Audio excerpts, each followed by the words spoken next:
అందరికీ నమస్కారం. ఈ వీడియోలో వచ్చేసి దీపం కుందిలో వేసిన వత్తులు పూర్తిగా కాలిపోతే దేనికి సంకేతమో తెలుసుకుందాం. దీపం పరబ్రహ్మ స్వరూపం, ఆత్మస్వరూపం. అసలు దీపారాధన ఎందుకు చేయాలి అనే విషయానికొస్తే, దేహం అనే ప్రమిదలో ఆయుష్ అనే నూనె పోసి ఆత్మ అనే జ్యోతిని భగవంతుడు మనకు అందించాడు. ఇది ఎంతసేపు వెలుగుతుంది అంటే, ఆయుష్ అనే నూనె ఉన్నంతసేపు నిలకడగా ఉంటాము. ఈ ఆయుష్ అనే నూనె తగ్గిపోగానే దేహం కొండెక్కుతుంది. ఎక్కడి నుంచైతే వచ్చామో అక్కడికే లోపల జీవుడు చనిపోతాడు. ప్రమిద అనే దేహం మిగిలిపోతుంది.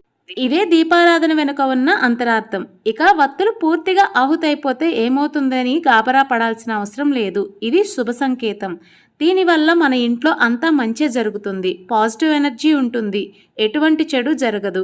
మనం దీపాన్ని వెలిగించి దేవునికి సమర్పిస్తాం. అందులో వేసిన వత్తులు పూర్తిగా ఆహుతైతే దేవుడు మన భక్తిని సంపూర్ణంగా స్వీకరించాడని భావించాలి.